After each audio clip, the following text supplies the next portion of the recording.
Athlete Nation, what's happening? Tex here. I'm on a little solo show with old friend Ali Kershner. Ali, how you doing today? What's up, Tex? It's great to be back. I know we had you on previously, pre-season, and this past year's been a roller coaster of emotion, and you're facing some new opportunities and challenges. So we're going to cover this year and then aim to check out what's ahead for you and what motivated you to take on these new challenges. So let's lead off with your let's not hold anything back, man. What are the new challenges that you're facing?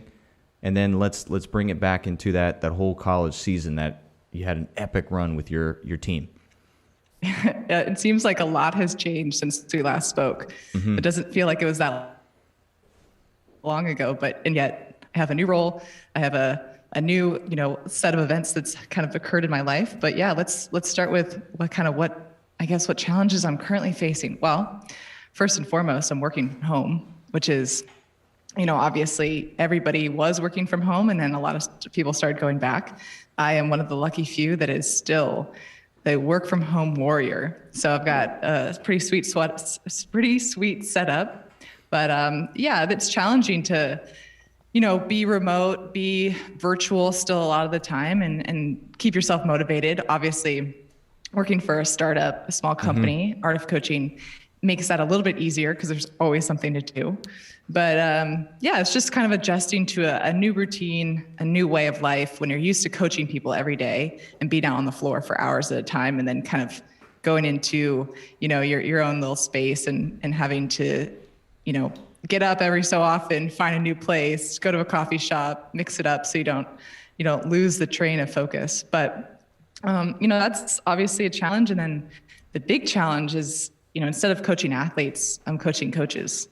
And, you and I have talked a little bit about this, but coaching coaches is a totally different beast. We as coaches, I think we are super aware of the coaching process and we like to pride ourselves typically in being pretty open-minded, but I actually think that a lot of us have some egos, myself included, that makes it just a little bit harder to accept feedback, make changes, especially to our behavior. So I went from the very moldable minds of youth to maybe the slightly less moldable minds of adults. That's right. And how would you describe your role with the Art of Coaching now? So my role is technically the director of creative strategy. What? That's awesome. Yeah, right. So it's funny. Brett and I joke about this a lot. He was bringing me on. He was like, well, what do you want your title to be? And we threw around a couple ideas and we kind of went back and forth a little bit. And I told him, I really want the word creative to be in the title. And that might sound funny, but I've never considered myself a creative person, but I very much value creativity in a person, in a role. I think it's super important. And it's something that it's like a aspirational title so that I hope that I can fulfill this as I grow into the position for sure. But yes, technically, my day to day, I'm doing a lot of our marketing, a lot of our outreach to our community, a lot of content creation with Brett. And then obviously running these apprenticeship live workshops is a large part of what I do. Oh, those are not easy. Certainly the very dense weekend experience. Titles are an interesting thing. And I lucked into an opportunity here with Power Athlete, through hard work. And the title, it was an interesting thing where I got the opportunity to pick title as well. And I was kicking around the idea of, we had the C-suite with Wellborn as the CEO. And then I'm like, all right, I'll be the COP, the Chief of Optimal Performance, kicking that around and realizing and getting thrust into the entrepreneurial, the business, and understanding how those small time experiences operate. There is weight and value with titles. So then re-step that back. Instead of making a joke of it, it turned into, okay, then the director roles and understanding pieces of that. So I love the creative aspect, and it's you're aiming for more. You're hoping to grow into this role, rather than, and I had this conversation with a friend recently about careers and new opportunities. They're like, well, people don't want these jobs that they know they can do. They're aiming to step into roles and responsibilities like yourself that I don't, force is the wrong word, but put yourself in a position for growth. And absolutely. What was that push to get? I mean, you reached the top. You won the national championship. You did it all by yourself, right? And then all by myself. Wanted more, and Brett presented this opportunity. Yeah, it was obviously a little bit of a mic drop. Looking back on it, I didn't actually intend it to be that way. I had, for a long time been kind of starting to have this feeling that I was super interested in and consuming material around and researching and truly nerding out on human behavior and communication for a long time. This goes back to when I was doing my master's thesis. And, I started thinking about it and I was like, I love coaching, but it's not the X's and O's of strength and conditioning that I'm loving coaching. It's the coaching of the people. And so I kind of started thinking, okay, well, maybe this is still the best vessel to do that, right? Maybe staying in strength and conditioning, the field, I love the field. I love the people I work with. Maybe I should just stay. And then the more I started thinking about it, I was like, I'm not challenged on a day-to-day basis the way that I would like to be in terms of being able to learn and grow the interpersonal side of things. And I really just wanted an opportunity to do that full time. So it was a combination of getting to do that full time, but also I have entrepreneurial blood. I am the child of 2 entrepreneurs, and it's kind of been ingrained in me since the day I was born. This idea of working for a small company, growing something organically, the ups and downs, the highs and lows, the trusting yourself. Collegiate athletics, whether you like it or not, you don't have to sell. You do have to sell your athletes on a good program, but you have the athletes come to you. And because of that, you can kind of get away with some stuff. I didn't want to be able to get away with anything. So it came down to, do I trust myself? Am I ready for the next step? And my ultimate value is growth and learning. So it just felt really in alignment with that. That's awesome. Did Brent reach out, or was this something you presented? Hey, there's an opportunity. I know there is an avenue with Art of Coaching that I could potentially add value to. So was it he reaching out, or you presenting this to him? It actually goes back maybe 18 months ago. It was a few days after he had just had his baby, Bronson. So it's a really good time to reach out to somebody. And he was probably still in the hospital, taking care of Liz and the baby. And I texted him, or I emailed him. He hates email too, so it's just a funny comedy of errors. I emailed the most busy guy on the planet while he was having a baby. And well, his wife was having a baby, but that's technical. And I said, hey, Brett, I just finished, I think it was Valued, his, second course. And it really just, it struck a chord. And I was like, I just want to extend some social capital. And if there's any way that I can help you, I truly believe in what you're doing. And I know that you don't have a ton of help, and maybe you can't, expand your company right now, but I'd just like to help. I have some extra time in my role. So if there's something that I can do to support you, I would love to do it. So I kind of just reached out to volunteer, and I was like, I didn't hear back, and for a couple of weeks, understandably. And when he finally did, he was like, Ali, respectfully, we have a lot of people that reach out. They're interested in helping, but, they kind of taper off after a couple of weeks. We give them an assignment, and, the shiny sticker kind of fades, and all of a sudden real life hits them and they don't have time. And I was like, okay, well, that's not me, but let me prove it to you. So he kind of put me in charge of these podcast reflections.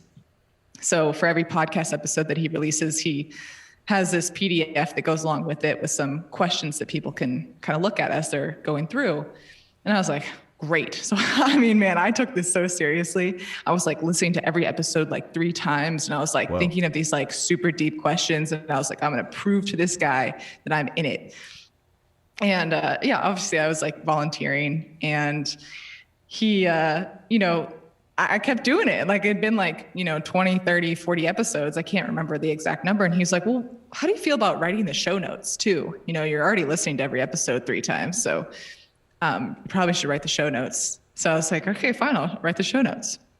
And then it turned into, well, can you, maybe help us pick an audiogram, like a snippet that we can post on social media? So I was like, sure. So then I started being in on the staff meetings.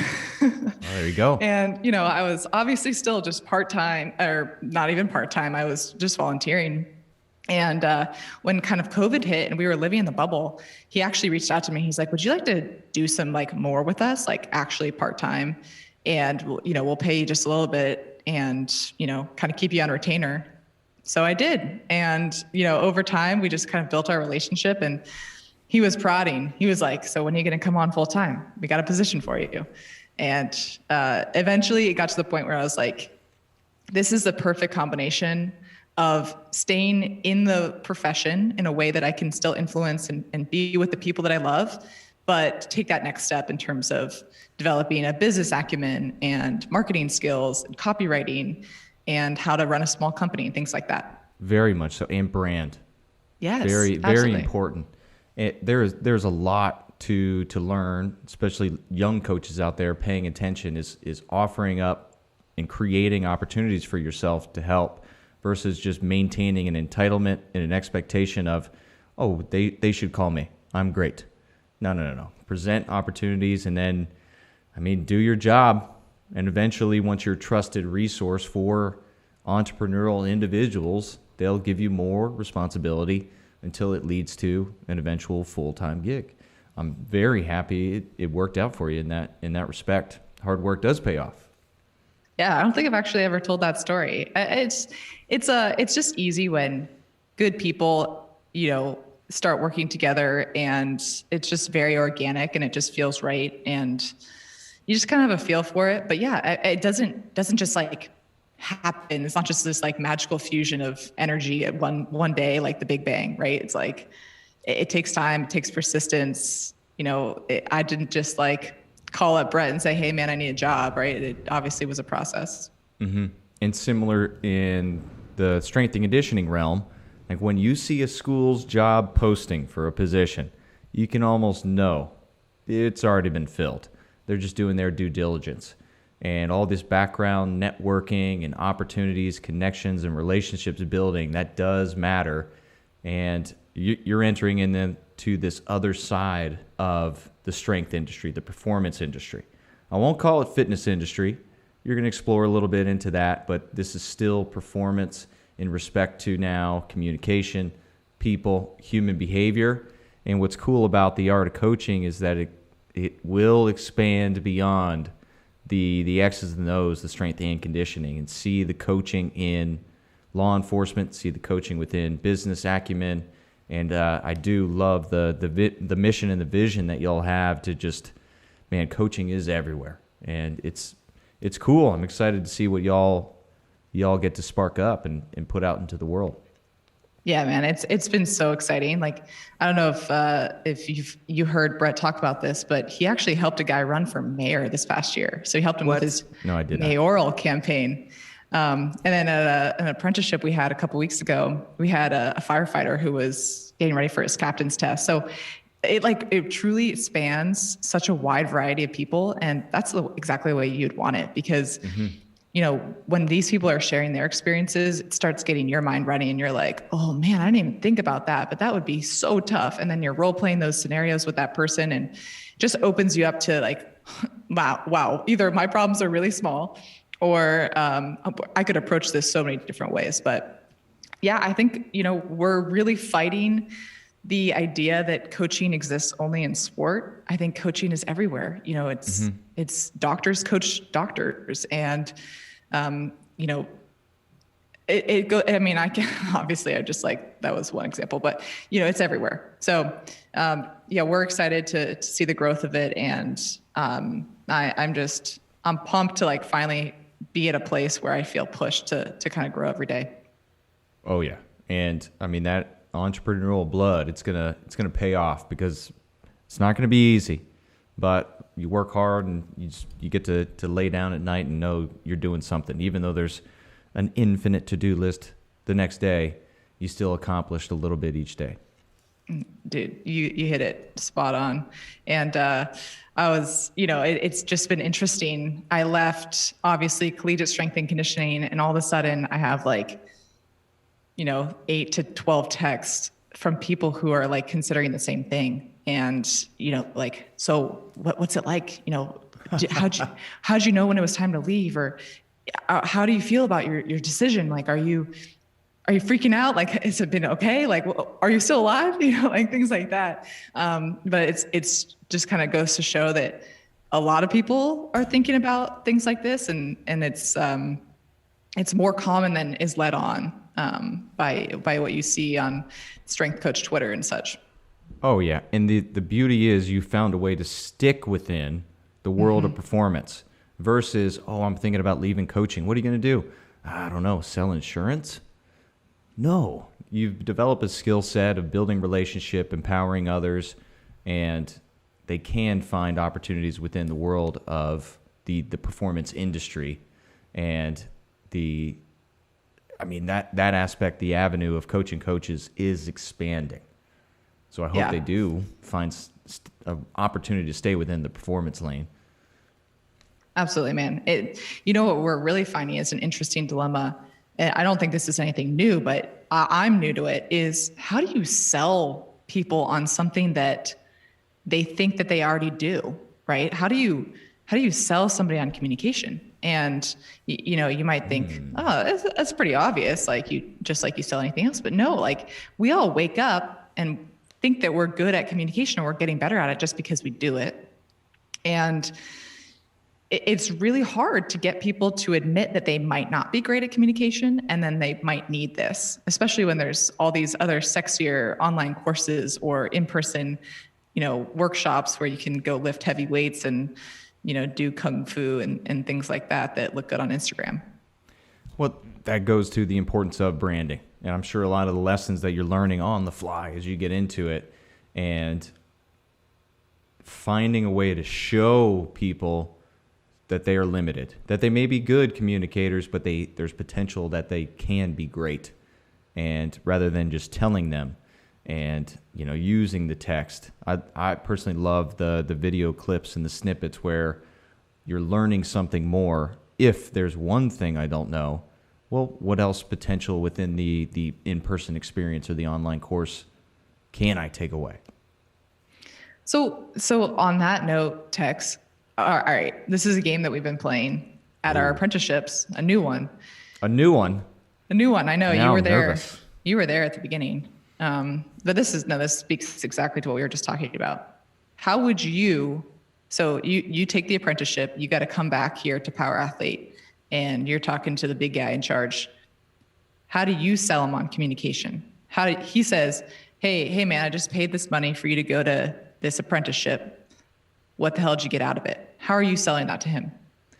To the big guy, probably identifying my personal limitations based off our experiences. So maybe referencing back towards a conflict or a mistake that I made, or a loss of communication that, let's just say, prevented us from securing a sponsorship opportunity. Like I dropped the ball on something. I would use one of my own mistakes to show him, okay, well, here's the solution that I will use moving forward so this does not happen again.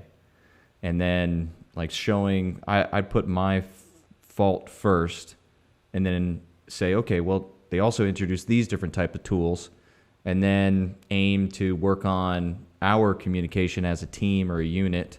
So then there's leading up, and then there's leading down, managing. So my communication strategy on both directions certainly does need improvement, but there was plenty of takeaways from my experience at the apprenticeship. So then coming back to sell the big guy, I show my limitations and then present solutions that I take away. That's my answer. Fast thinking.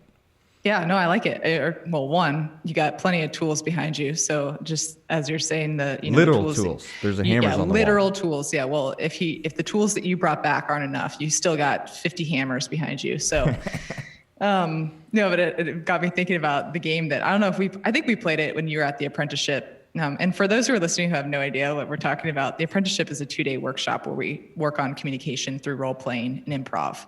Mm-hmm. But we played a game called Problem Solution, where one person presents another individual with a problem, like I have a flat tire. And then they say, the other person says, great, I have a horse's skull. And somehow you have to use the solution that they give you to solve your problem. So Tex, you have a flat tire and I have a horse's skull. Well, I'm going to use this horse's skull to barter with John's neighbor that this is a one-of-a-kind, unique horse that raced back in the day. It's 1800 skull. It's not. 1800 skull, I'll barter with you for those old tires that are just accumulating in the back. Beautiful. I love it. I love it. That was perfect. So yeah, obviously lateral thinking is highly involved in these apprenticeships, getting out of your own way so that you can not just think of the obvious answers, but maybe you're going to bring back that horse's ancestor through your, talking to the dead, and the horse is going to draw like a horse-drawn carriage is going to take your car out of the mud and get you to the dealership. There you go. Much improved. Yeah, we're going back to the show versus just telling these people this information. It was such an immersive experience because we presented the Art of Coaching presented the lecture and the key points. And then, that makes sense. Now I'm going to force you into this scenario where you're going to have to live this mistake. And I'm going to show you how poor communication you are when I put you on the spot. Go. And then we're able to coach each other up and realize we can improve that. So it was cool. And there was a couple staffs there at the one I attended, which I thought was great because the leader and then his team were all going through this, and you had the leader making an ass of himself, which then freed up, the younger employees, apprentices, whatever he had going on there, to then just, hey, all right, be cool, relax, let's make some mistakes, and don't be afraid to make a joke of yourself. Yeah, I think the art of embarrassing yourself is an underappreciated skill. I think it's really important to kind of show your human side at all times, with every population you work with. And it just like lowers the barrier to entry in conversation, makes you more relatable as a leader. I just have really, it's really uncomfortable and it kind of sucks, but it's always been one of the more effective tools I've ever used. So take us back to then coaching. Were you able to then, there's a lot of strength coaches that just try to, cut off sleeves, strong arm people into doing things. And did you find the opposite worked for you? Well, first of all, the cut off sleeves never worked for me because I can't really fill them out. So that not with that attitude. That would not have been super intimidating. Those who know me know I'm of a slender build. And while I might try to put on size through my various weightlifting modalities, I cannot. I have literally done everything possible to gain some lbs, but this endurance runner's frame doesn't seem to pack it on as efficiently. But anyway, to answer your question, while it wasn't that, I didn't go to the opposite end of the spectrum in that way. I definitely, while I didn't mean to embarrass myself, there were several times where I did embarrass myself in front of athletes, whether through demonstration or messing up an inspirational talk that we were having at the end. And all of a sudden, they're laughing and then you have to laugh. Like if you don't laugh, then you're the asshole. So, and then I'm laughing and then suddenly you're a human and nobody remembers the stupid thing that you did, or maybe they do, but you're one of them. And it's so much easier to buy into a person and believe in them when you see yourself in them than if you just see them as this aspirational, unattainable person on a pedestal. Do you feel that was earned throughout your career, or something you had an ability to connect that helped then you become a great coach? Well, I think initially it was really difficult to find the line between coach and athlete because I was of a very similar age to a lot of the people that I was coaching. I came right out of college and was instantly coaching my peers, like actually people that were older than me. So it was hard to be relatable and embarrass myself and do a lot of those things when I was first coaching, because I almost had to exude this false confidence and this like big personality to show them like, don't F with me. And as I got older and more confident and started seeing more of a gap between our ages, I think it was easier for me to be like, look, they're not gonna cross that line between friend and coach. So I can let myself be a little bit more vulnerable, knowing they're not gonna cross that boundary, and I'm not gonna cross that boundary either. Yeah, my first coaching experience, grad assistant to my team. So I was coaching my friends, former teammates. Impossible. And now they were my athletes. Well, there was challenges. I was also team captain for a lot of these guys. So it was the same expectation, a high expectation of performance. There was some conflict with like some of the freshmen, the younger guys that were walking into that college experience for the first time, and the high expectation possibly in the weight room, where the weight room is not as associated with the sport of lacrosse as it is football.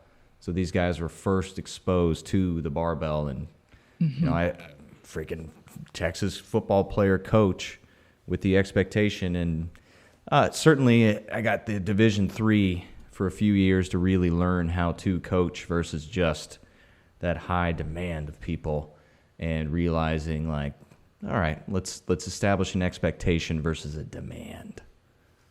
Yeah, well, it just goes to show you that different coaching styles are required. And even within that, there were probably people that would have done better with a more demanding style coach. Whereas obviously, as you saw, there were others that did not.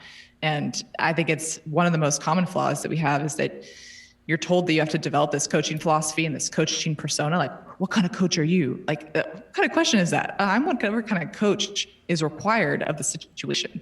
Like we're a Swiss Army knife. We need to be able to pull out one type of coaching for one athlete and another type for another athlete. And while your overall, value system and the way that you deliver information might have a common thread, I think it's actually a huge miss to think that we could have one specific type of coaching style. Did you study coaching and kinesiology, this form in undergrad or grad school? So my undergrad was in evolutionary anthropology. I took a lot of courses on monkeys and primate sexual evolution. That was literally one of my courses that I took. Sounds interesting. Yeah, we're just like literally when my parents came for graduation, they had us in the department, room, and our head of the department was delivering the ceremony. And I will never forget the first slide on her PowerPoint, that was going to go into all of the graduates was, what is evolutionary anthropology? And what have you been paying tuition for the last 4 years? And all the parents are just like erupting in laughter because it truly was, it was like trying to explain to somebody who has no idea what strength and conditioning is, what it is, right? You're like, evolutionary anthropology. Okay. So like monkeys, that was the best I could come up with. But anyway, that was my undergrad. Did primate behavior lead you to a passion for human behavior? It must have, right? Like it was like implanted in my head. But yeah, I mean, that's where it started. There was a lot of study of behavior and the cognitive evolution. And I think that probably transpired into other things, but now we're going super meta right now. I have no idea. Just leading to the lateral thinking, a lot of the coach, I find it fascinating. Some of the best coaches I know didn't study and invest that formal college education in the sports performance, the college.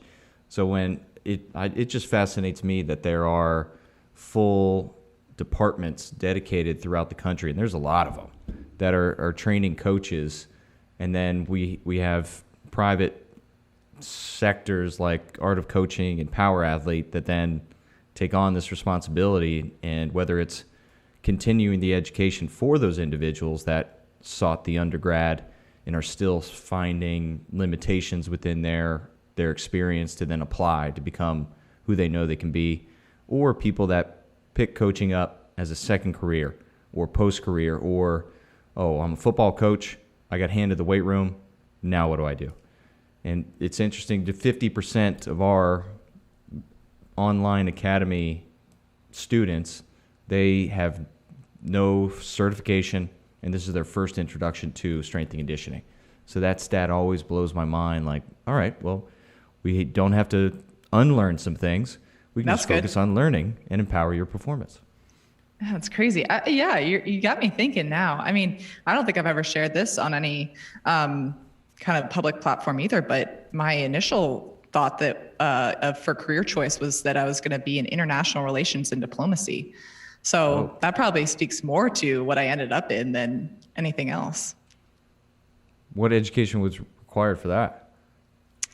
Well, kind of when I was looking at schools, there were a lot that had international relations and public policy departments. So it probably would have been a degree in something like that. But I think there's probably a lot in knowing a different language would have been huge, I think, obviously. And then understanding foreign politics and stuff like that. But you would have to assume that communication would have been massive, because that is, I'm sure diplomacy these days is synonymous with communication. Oh, yeah. And understanding culture and the different things, like, oh, can't give a thumbs up in this country. That's the middle finger.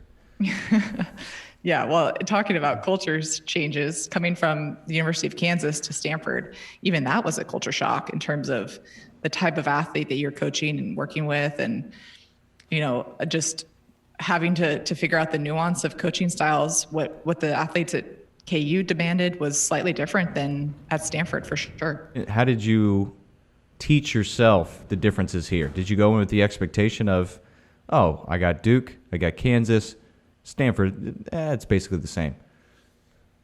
Like, how did you find, oh, crap, this is a culture difference? I think the first inclination I had that there would be a difference is when I came to the coaches before day one of training at Stanford, and I said, here are my standards. You know, like, we're all going to match. We're all going to wear the same thing. We're not going to chew gum. If you're late, you got 100 feet on the Versa climber per every minute late. You got 100 feet or something like that. Which, like, looking back on it, I was like, damn, that's kind of tough. And the coaches kind of look at me like with this stare. And I was like, did I say something wrong? And they're like, yeah, you're not going to have to worry about any of that stuff. They're not going to be late. That's all they said. And I was like, okay. So here I'm, like, coming in guns a-blazing. We're going to just get to tackle these guys and show them who's boss. And I don't know, maybe that was just, like, kind of the style that had been ingrained into me, and what I thought I had to embody, again, as a female, especially, to kind of, like, show and assert dominance. And these Stanford athletes were like, you know, they just want to please. They just work hard. They just want to do the right thing. And, you know, not all of them, obviously, but they do need to be motivated at some point. But they weren't going to break the rules, and they definitely weren't going to, like, try to manipulate you in the way that I'd been maybe manipulated in the past. And so just understanding that they needed to be talked to differently, that they were going to ask a lot more questions. They wanted to understand the programming and why we were lifting heavy at this time in the season and things like that. Questions I had never been asked by a student athlete before. And I love your approach to coaching. We spoke to this on the previous podcast, episode 395. You giving your athletes options. So let's talk about, and you were there for 2 years, correct? Yeah. So talk about that evolution from this moment where you're saying, all right, I'm expecting everyone to be late, and to then, all right, well, I had this plan, but now we're giving our athletes some ownership within that program. That certainly wasn't day one stuff. So how did that evolution occur within your coaching practice with that team? Yeah, it's actually really interesting. So I think when I first came in, I had these assumptions that I had made about how I was going to have to coach them and what I wanted out of it. And I think it's because it stemmed from an outcome of, I want them to just be strong and fast and fit. Like that was the ultimate goal. And, when COVID hit, I really had to go back and kind of assess whether or not that outcome was really what I wanted. Because when I couldn't coach them in person, I was like, damn, like, one, have I taught them anything? Have they learned enough to do workouts on their own, safely, effectively, push themselves? And I was like, have I been approaching this from the wrong direction this whole time? So COVID like really shifted my mentality, and I readjusted what I wanted that ultimate outcome to be. I said, I no longer care if they're the strongest, fastest, fittest individuals. I want the ultimate outcome for them to learn something about getting stronger, getting healthier, taking care of their body, knowing what they need, and taking ownership of their training. And if that's the ultimate outcome, the rest will come as a byproduct. But when you set learning as the objective instead of strength as the objective, the way you get there requires some failure, and it requires autonomy. So that's how I kind of came to this idea of, we got to introduce play and creativity and choice into our workouts if we want them to learn anything. And that's really where the shift happened, and how I ended up kind of going 180 on my coaching style when I was at Stanford. What were some of the options so we can give to our listeners? Was it, all right, you get to pick your, I know if, say it's a football team, you get to pick your bicep exercises. Like, was it accessory work? Was it squat variation? Where did the first options start to come into play to give them the tools to learn? Yeah. And I think this is what scared me initially about autonomy, is I was thinking, like, to do autonomy, like everything needs to be a choice. And that's, I think, a huge misnomer. Maybe some people do that. The way that I found that worked the best for our program was using sort of a GPP phase in the beginning to introduce a ton of variety in all aspects of training. So, maybe we're doing a split squat one day, we're doing a reverse lunge the next day, we're doing a step up the third day, just introducing as much variety as possible during a time when it's about teaching and it's about learning, it's about skill development. And then, once we got closer and closer to season, I was, able to write a workout, which was a lot like just sort of a bare bones skeleton. So, I'd have in my first block a squat paired with a hip mobility, paired with a trunk bracing exercise. And within those big buckets, I'd have an option for a choice. So if you want to pick a back squat, great, pick a back squat. If you want to pick a front squat, great. But it's got to be a bilateral squat. So I'd kind of bucket them like that. And then off to the side, initially at least, I'd have like a exercise bank. So they'd know, okay, what are bilateral squatting movements that we've done?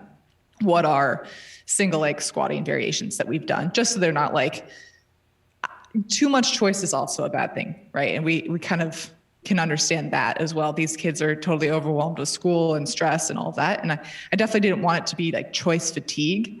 So it was finding that balance of giving them options to pick what feels good to them, but also not overwhelming them to where they're stuck paralysis by analysis. And from this, we enter in the 2020-21 season, and y'all's beginning of your season, your home games were taken away. So talk about the value of, okay, I set my athletes up to learn something, and then now we're in this chaotic, austere environment as athletes.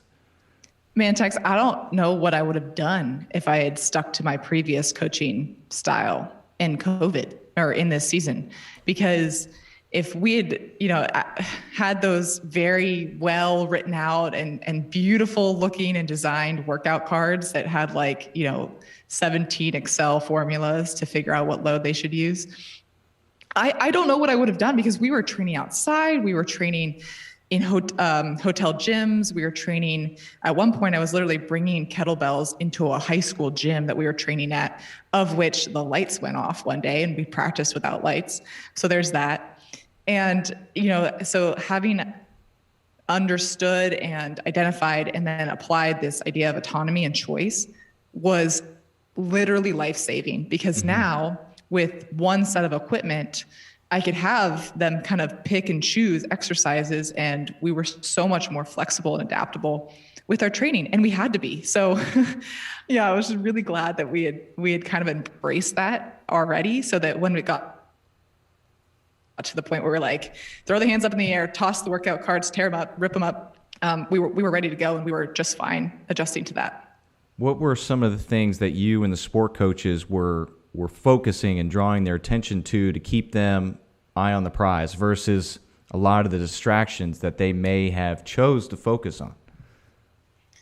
Well, yes, being on the road for 9 weeks straight was not ideal and not something that I would wish on anybody, but it was also a time for them to really bond as a team. Being in a hotel for that long and in a foreign city, especially where your family's not there, you are drawn closer, whether you like it or not. So I think that was obviously a conversation we had with them, but with every, possible opportunity, we just tried to make it fun. Like at one point I just said, I would rather them enjoy this than for them to truly get something scientifically, related to training out of this. So at one point, I literally I took a group of them out to our beach volleyball court. It was the only place we could go because it was outside. And I took a mini football and we started running routes. And they were running through the sand and they were catching the football. And Anna Wilson, who's on our team, the little sister of Russell Wilson, was a quarterback, obviously. And she's just out there just like, bing, bing, bing, just like throwing dimes. And making it rain out there. Yeah, and it was so fun. And you could look at that and be like, well, that was... did nothing for their training, but I would argue that it did everything for their training.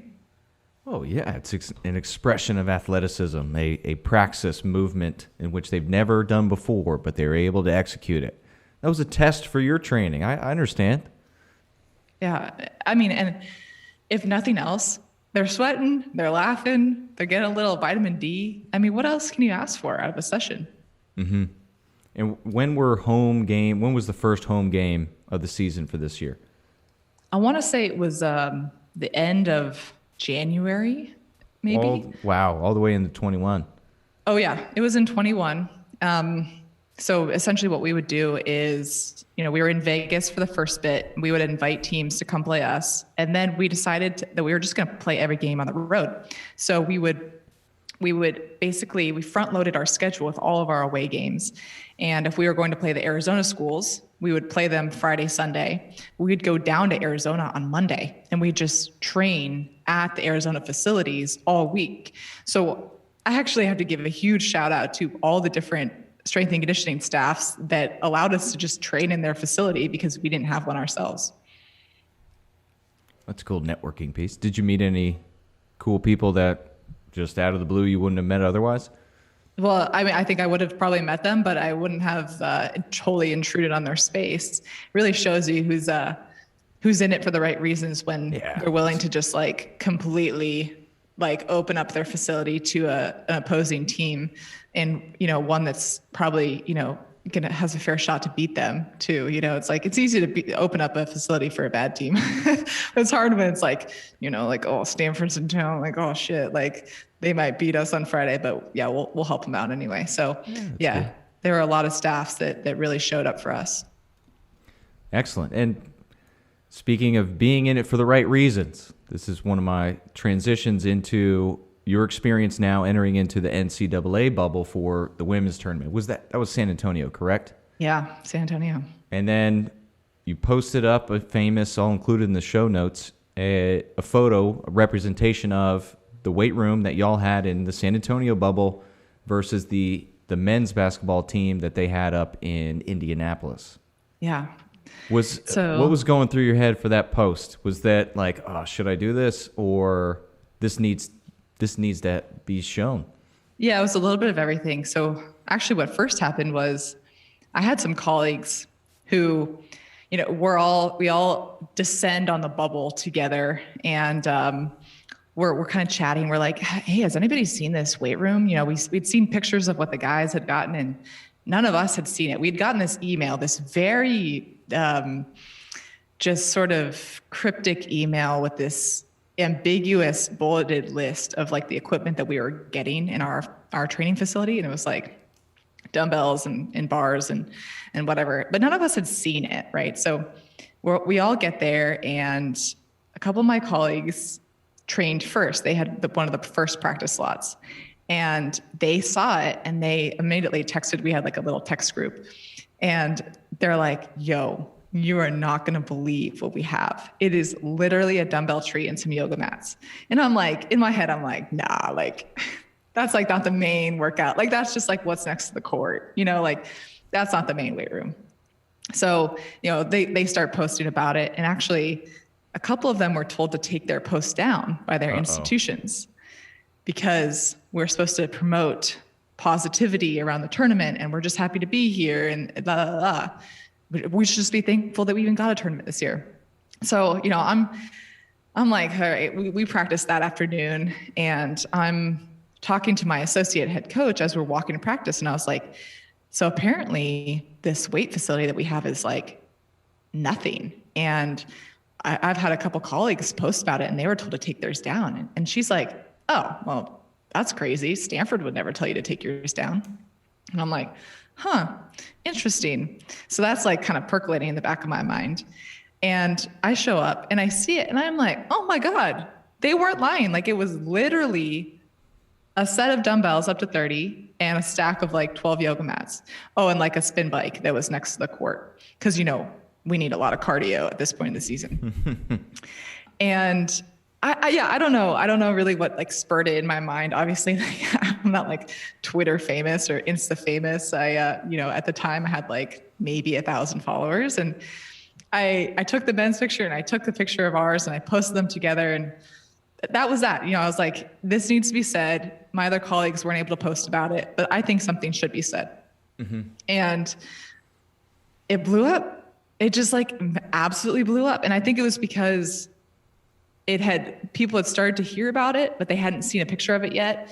And then the picture was like the first of the pictures to kind of go up. And then obviously like Sedona Prince from Oregon kind of took it to TikTok, and I was like, good, like take it, girl. Like you're an athlete, you got a following, like you go, girl. But that's where it started. And it was kind of crazy to see how social media just took off with it. Yeah. What was the response? Did the NCAA step up and communicate to you guys? So there were a few responses. Initially, no, there was nothing. And then I think some of the coaches started to chirp up about it. And then we, myself and Molly Benetti, were invited to come onto a Zoom call with the administrators of the NCAA and all the head coaches and talk about the discrepancy in facility. And at that time that we were also discussing things like food and lodging. And, you know, obviously we're not going to be quiet about this so that other people start posting about it. And it starts becoming obviously a huge deal. So then the NCAA has like their chief medical officer reach out to us, and he's asking, you know, like, well, what would you want? And he tasks myself and a few other strength coaches to come up with like a wish list of like what we would want for them to remedy the situation. So we're like, okay, like, you know, get our heads together, and we're suddenly like texting away on this thread, and we're coming up with an idea. And obviously, like, we're not going to ask for what the guys have. One, we need it like tomorrow. Well, we need it like yesterday, but like we need it tomorrow. So we're not going to ask for a full, like, you know, elaborate setup like they had. But yeah, we came up with that list and we sent it back to them, and we got like a response. It was like, noted, thanks. And then, you know, we're kind of getting word that like the NCAA is like working on a solution, but it's like super ambiguous.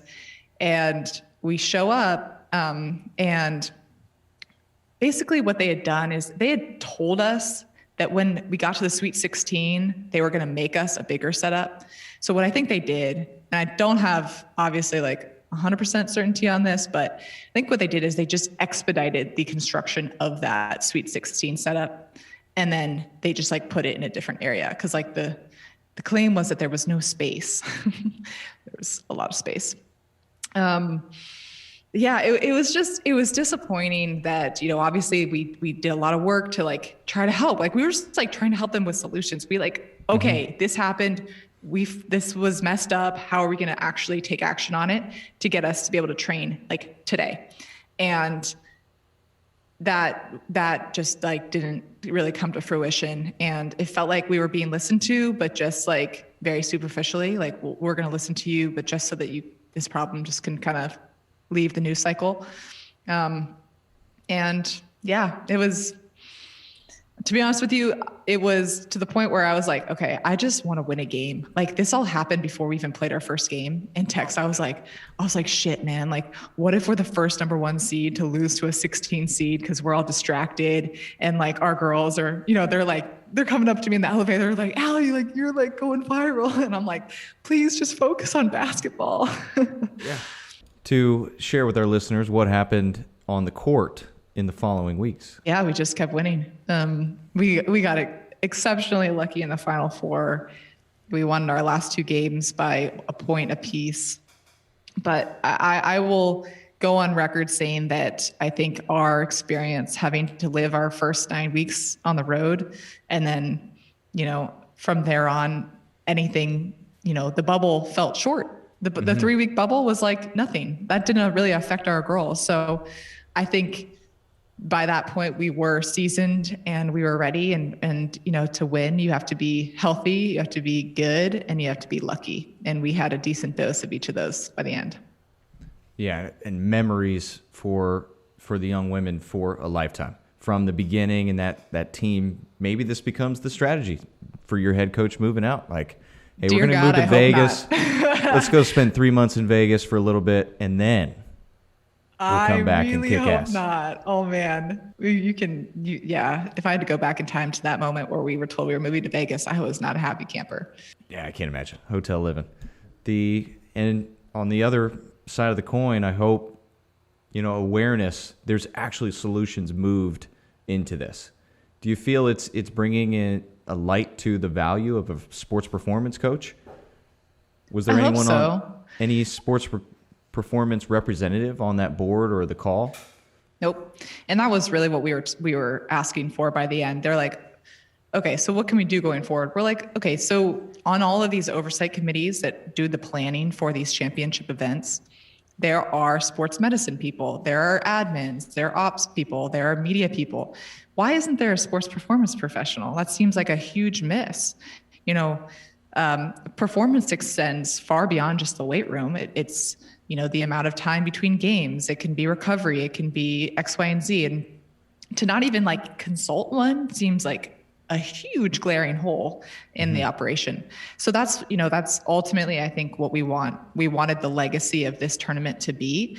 Whether that actually, comes to fruition is a different story, but I'm hoping, obviously this year was different with a COVID year, but I think that needs to be something that needs to be put on the books for the future. Definitely. And man, there's the sports performance coach gets to spend so much time with these individuals, and it's so much more than weightlifting, strength, power, and all the fun stuff we want to write down. But at the same time, like, we use those tools to accelerate the character development and the individual self-confidence and the camaraderie and the team building aspect. So there is value there for student athletes to take into the real world, and whatever the hell the excuse the NCAA is using to not value this aspect of sports performance. Absolutely. I think it is, like you said, it's a huge miss. We do have our pulse on the team. A sports performance coach is uniquely embedded in a culture, and why wouldn't you? It doesn't cost them anything to have an extra set of ears and eyes on the board. So why wouldn't you? That would be my call to action for them. Well, there you go. And call to action, Ali, if our listeners out there want to learn more about you as a coach, as an individual, and then the art of coaching and the endeavor you're taking on, where do they go? Well, you can certainly follow me on social media. Sometimes I have some funny Instagram story rants about lack of air conditioning in my apartment. That would be Kershner.Ali on Instagram. And I think I'm Ali Kershner on Twitter. Although to be fair, I'm less so on Twitter. And then I've recently taken over the AO Coaching Instagram account. So you can also find out more about Art of Coaching there or on our website, artofcoaching.com. Mm-hmm. And I can't say enough about the online education experience they provide, but nothing beats that practical in-person improv, showing how poor a communicator you are. And then, man, it's a great time. It's an infotaining weekend experience. And I can't say enough about that apprenticeship and I guess now I can say, the whole Art of Coaching team, not just named individuals. Yeah. Well, Tex, we're going to have to get you back out to another one because they have changed. We iterate. No two apprenticeships are the same. I like to think that we're getting better. We're getting better. We like to make people sweat even more now. So yeah, it's if you want to come kind of sort out some stuff that you got going on and learn more about the dirty realities and messy realities of leadership, come hang out with us at an apprenticeship. Boom. All right, Ali. Thank you very much for your time and joining us on Power Athlete Radio again. I know this won't be the last time. Bye. Appreciate you, Tex. Bye. I'm a loaded freight train and I'm right on track. I'm